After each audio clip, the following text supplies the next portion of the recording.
올 여름은 유난히 장마가 길었던 것 같습니다. 장마가 끝나고 나니까 바비, 마이삭, 하이선 같은 큰 태풍들이 연이어 들이닥쳤습니다. 우리만 이런 이상 기후를 겪고 있는 것이 아니라 세계 곳곳이 이상 기후 현상을 겪고 몸살을 앓고 있습니다. 이 기상이변이 온 세계 곳곳에서 잦은 원인에 대해서 얼마 전에 한 뉴스에서 전 국립기상과학 원장이 나와서 그 원인에 대해서 분석하는 대담을 제가 본 적이 있습니다. 그동안 만년 동안에 4도가 오르는 변화가 있었는데 이것은 자연스러운 현상이라고 합니다. 그러나 인류가 화석 연료를 쓴 지 100년 만에 1도가 오른 것입니다. 무려 2500배나 빠른 속도죠. 그래서 그 결과가 요즘 우리가 자주 겪고 있는 기후 재난이라는 것입니다. 이 화석 연료를 쓰면 온실가스가 발생을 하고, 그런데 이 온실가스가 이 수백 년 동안 사라지지를 않는다고 합니다. 그러니 앞으로는 기후변화가 더 심해지겠죠. 그래서 그 원장은 이렇게 얘기했습니다. 우리 세대가 그것을 바로잡을 수 있는 마지막 세대입니다. 지금 이 문제를 해결하지 못하면 문명이 붕괴되고 생존의 위기가 올 것이라고 경고했습니다. 기후 위기뿐만이 아니라 코로나19는 우리를 비대면의 사회 문화로 강제로 내몰고 있습니다. 그래서 어떤 이는 코로나19로 인해서 바뀌어진 우리의 비대면 일상을 아예 언택트 문명이다 이렇게 명명하면서 이제 우리 인류는 호모 사피엔스가 아니라 호모 언택트가 될 것이라고 예측했습니다. 이런 결과로 또 우리 이 코로나가 우리 한국교회를 뒤흔들 정도로 지금 큰 영향을 주고 있는데요. 2010년도에 우리 285만으로 정점을 찍었던 우리 통합교단의 교인 수가 10년간 급속히 감소를 했습니다. 그래서 얼마 전에 몇 년 전에 한 교회 역사가는 2030년, 앞으로 10년 남았는데요. 이 2030년도가 되면 우리 통합교단 교인 수가 140만, 반으로 줄어들 것이라는 충격적인 예측을 하기도 했습니다. 이 급격히 약해져 가고 있는 한국교회에 올해 코로나19는 일격을 가하고 있어서 그 현상을 가속화할 것 같습니다. 이 뉴스에서 우리가 기후 문제를 바로잡을 마지막 세대라고 말했던 그 원장의 말이 마침 그때 제가 설교를 준비하던 때라서 그러는지 제 귀에는 이렇게 들리는 것 같았습니다. 우리가 한국 교회를 바로잡고 살릴 수 있는 마지막 세대입니다.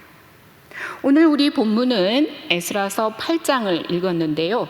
그 앞에 있는 1장부터 6장까지는 포로 귀한 1세대들이 고향에 돌아와 도착해서 갖은 고초를 겪으며 드디어 성전을 재건하는 데 성공한 이야기를 전해줍니다. 이렇게 1차 포로 귀환한 때로부터 100년이 지났습니다. 그리고 성전을 재건한 뒤로부터는 57년 정도 지나던 시점이었습니다. 시간이 지남에 따라 포로 귀환 1세대들은 자연스럽게 소멸이 되고 페르시아 정부는 더욱 제재와 감독을 강화했고 토착민들과의 대립 같은 내외적인 어려움에 굴복해서 거룩한 백성으로서의 정체성은 상당히 약화되어 가고 있었습니다. 하나님의 약속을 바라보며 용감하게 유프라테스 강을 건넜던 첫 번째로 건넜던 이 1세대의 후손들에게 큰 위기가 닥쳤습니다. 피폐한 예루살렘 공동체는 무너지기 일보 직전이었습니다. 이스라엘의 회복을 위해서 하나님은 다시 유프라테스 강을 넘을 사람들을 부르셨습니다.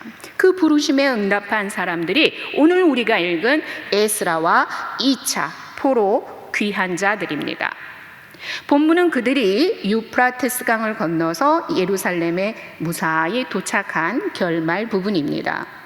에스라와 2차 포로 귀한 공동체가 어떻게 그렇게 다시 살아나서 폐허더미 예루살렘 위에 굳건한 영적 공동체를 재건할 수 있었을까요?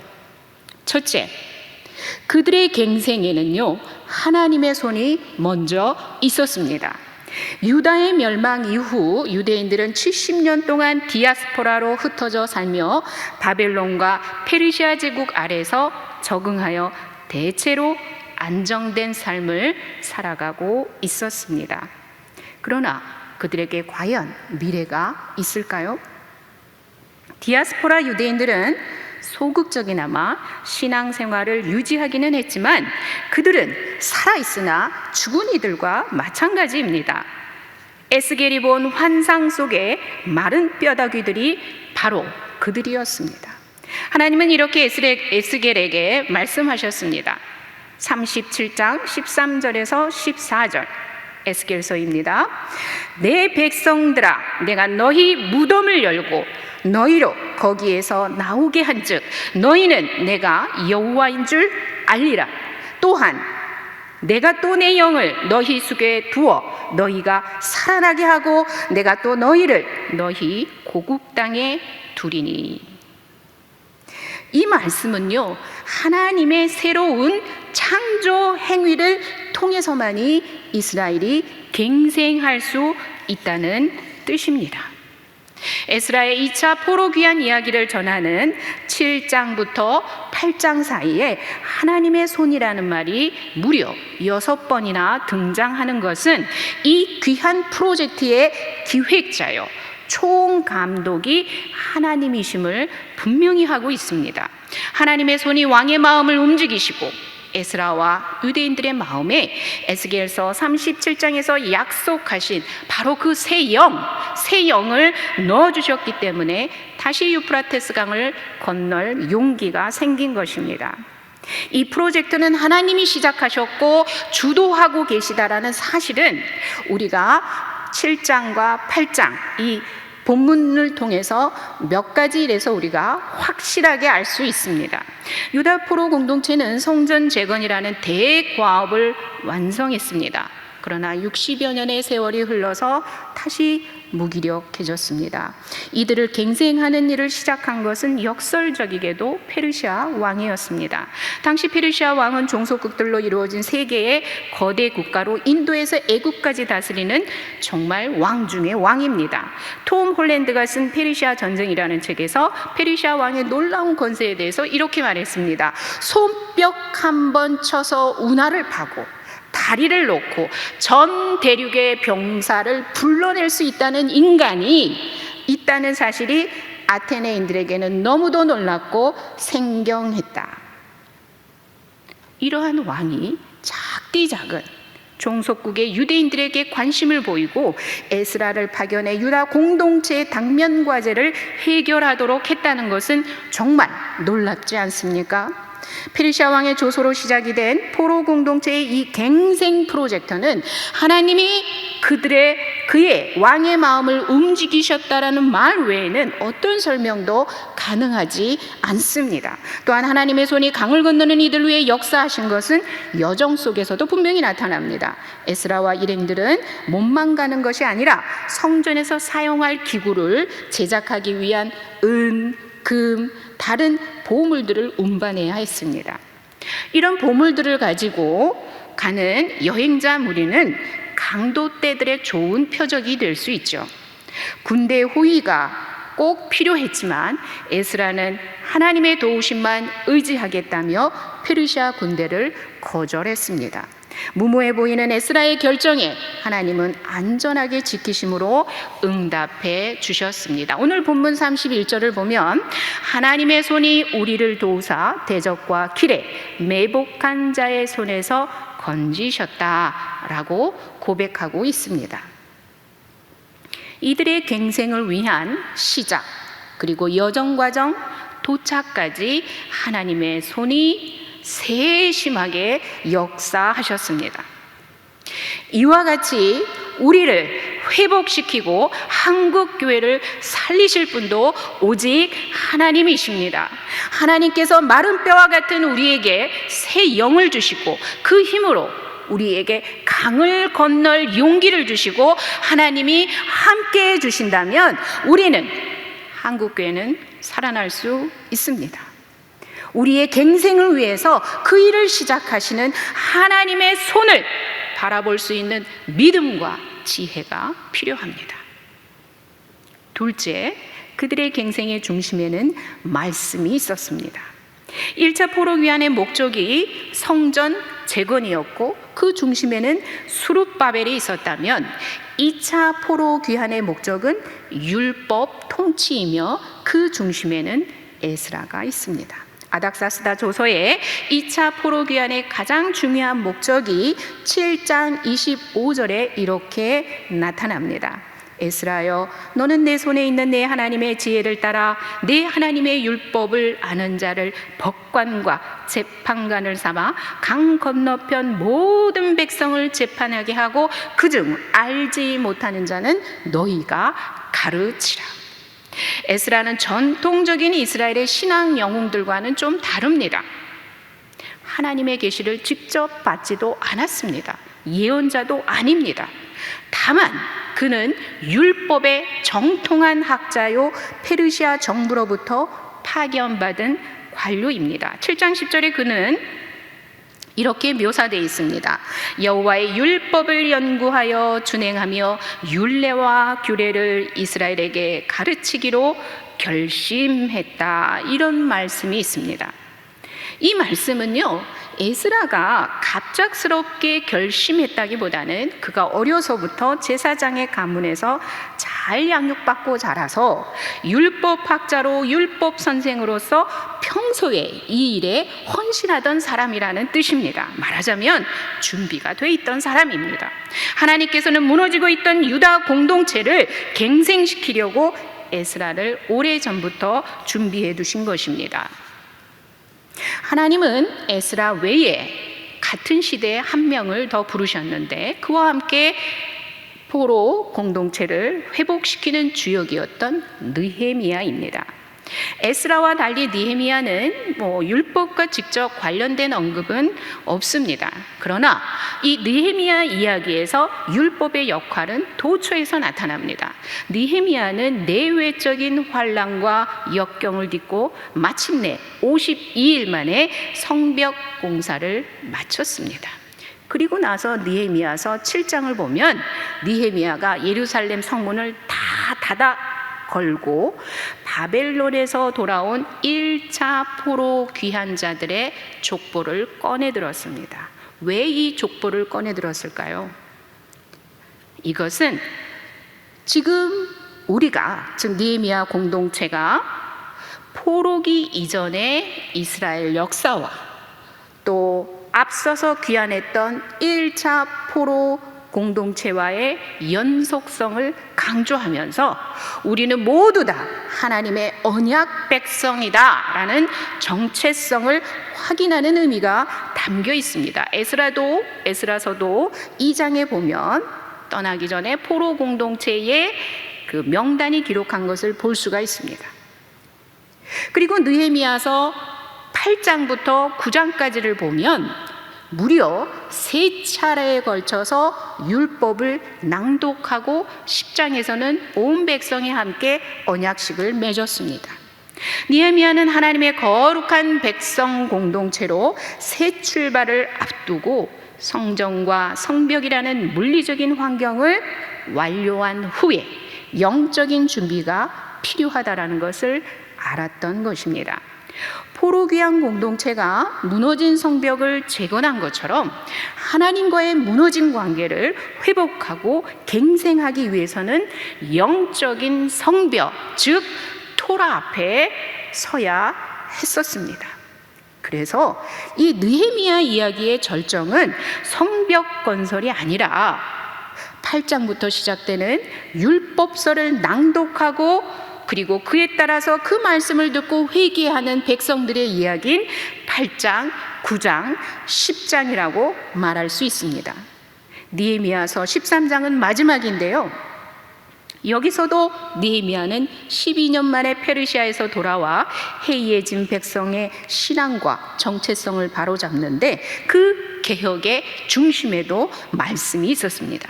이렇게 말씀을 연구하고 있는 것은요, 포로 후기 공동체 종교 생활의 아주 중요한 요소 중에 하나였고 신앙의 기초였습니다. 말씀으로부터 배우는 일이 경건한 삶을 위한 기본적인 요구라는 것은 바로 이 포로 공동체가 확립해 놓은 유산입니다. 그렇습니다. 하나님의 말씀 그 자체가 사람의 경건한 행동을 만들고 깊은 종교적 체험을 가능하게 하며 예배를 드리는 중요한 방식입니다. 그래서 사람은 떡으로만 사는 것이 아니라 하나님의 말씀으로 삽니다. 마틴 루터가 말씀을 들고 종교개혁을 일으켰던 것처럼 말씀은 우리의 인생과 특별히 현재의 위기 상황에 놓여 있는 우리 한국 교회의 갱생을 위해서 쫓아야 할 필수적인 요건입니다. 셋째, 그들의 갱생에는 공동체의 쇄신이 있었습니다. 오늘 본문이 속한 8장은 2차 포로 귀환민의 특징을 말해주고 있습니다. 1차 포로민은 대체로 수를 보면 한 5만여 명에 이르렀습니다. 그런데 에스라와 함께 온 2차 포로민은 8장에 나오는 명단을 이렇게 합계를 해보면 다 해봐야 남자만 1,500명 정도 됩니다. 그러니까 가족을 모두 합치면 5,000명 남짓한 숫자로 훨씬 줄어든 규모입니다. 그러나 이 공동체는 이 5,000명에 불과한 이 공동체는 앞으로 이스라엘의 미래와 부흥을 결정할 못자리나 다름없는 매우 중요한 사람들이었습니다. 8장 1절부터 14절에 귀환한 명단에 가문이 쭉 나옵니다. 2절에 다윗과 제사장 가문을 제외하면은요, 가문이 딱 12가문입니다. 또 오늘 읽은 35절 제사 드릴 때 제물의 숫자도 10이거나 12배수와 관련이 있습니다.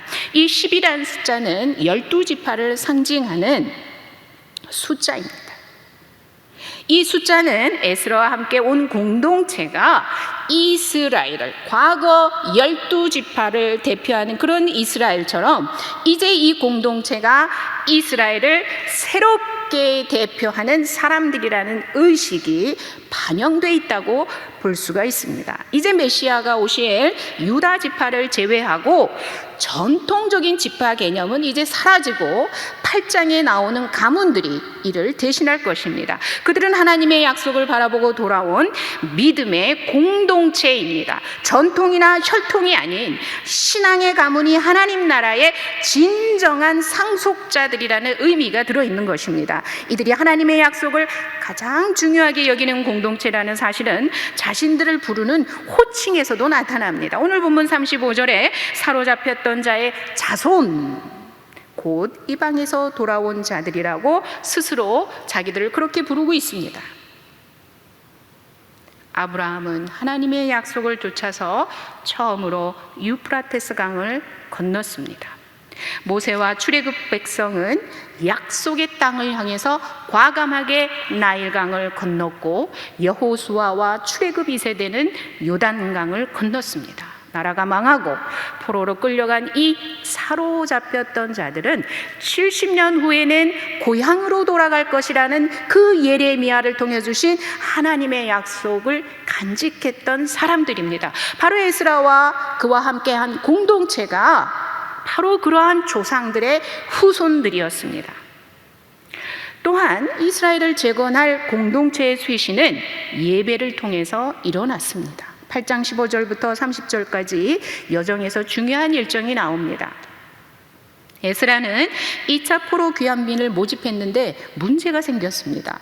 숫자가 적어서가 아니라 레위인이 없었던 것입니다. 성전 제사를 위한 필수 요원인 레위인들이 없어서 출발이 지연이 되었습니다. 그만큼 레위인이 없다라는 것은 하나님의 백성이 불완전하다는 것이고, 이는 이스라엘의 새로운 공동체는 예배 공동체여야 한다라는 의식이 확고한 것입니다. 레위인들을 급히 모집해서 구성원이 채워졌습니다.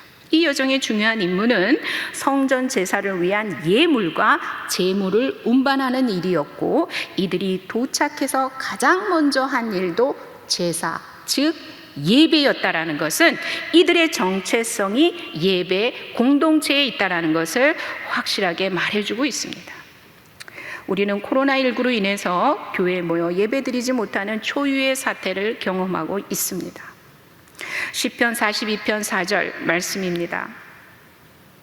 내가 전에 성의를 지키는 무리와 동행하여 기쁨과 감사의 소리를 내며 그들을 하나님의 집으로 인도하였더니 이제 이 일을 기억하고 내 마음이 상하는도다. 어찌 이 말씀이 우리에게 일어날 줄 알았겠습니까? 그러나 온라인 예배는 역설적으로 예배의 본질을 우리로 성찰하게 했습니다. 지난주 가졌던 사경회는 비록 영상이었지만 우리는 예배를 통해서 새롭게 되는 존재라는 사실을 또한 확인할 수 있었습니다.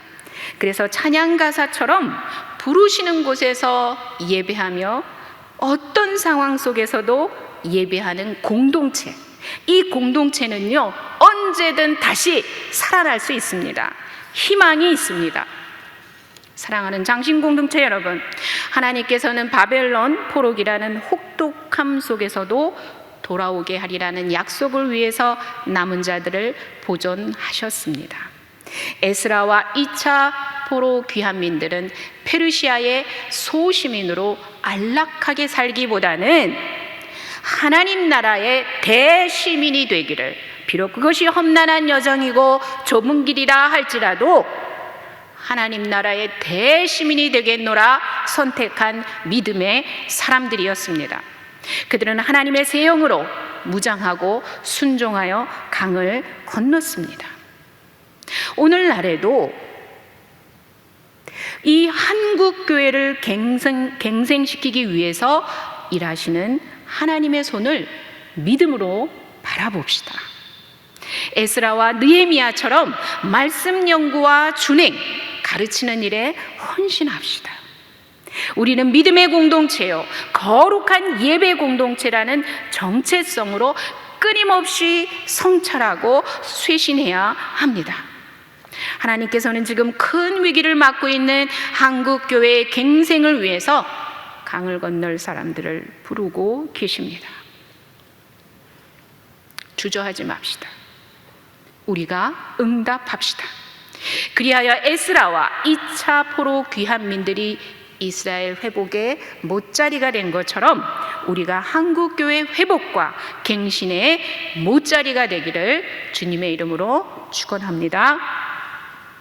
기도하겠습니다.